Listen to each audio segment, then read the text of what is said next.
যারা বলেন চিচিঙ্গা খেতে ভালো লাগে না তারা আজকে ভিডিওটা একবার দেখুন।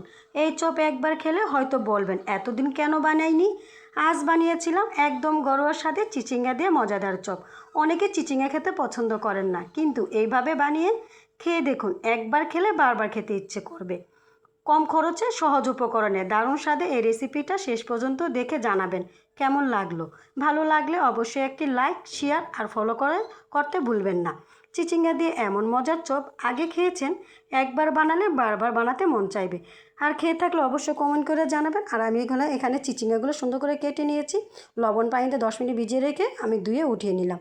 এখন একটা পাত্রে আমি দিয়ে দিয়েছিলাম বেসন আর চালের গুঁড়া, সাথে দিয়েছিলাম হলুদ, মরিচ, ধনিয়ার গুঁড়া, স্বাদ মতো লবণ, দিয়ে দিলাম ধনিয়া পাতা কুচি, কাঁচামরিচ কুচি, স্বাদের জন্য দিয়ে দিলাম কালিজিরা, আর দিয়েছি তেলে রাখা শুকনো মরিচের গুঁড়ো।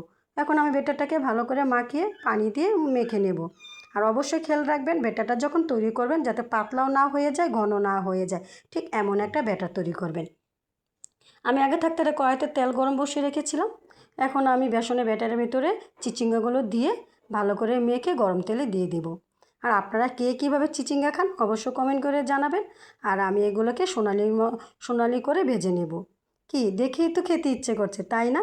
তাহলে একবার হলে রেসিপিটা ঘরে তৈরি করে খেয়ে দেখবেন, খেতে বেশ লাগে। আর আমার ভিডিওটা কেমন হয়েছে অবশ্য কমেন্টে জানাবেন।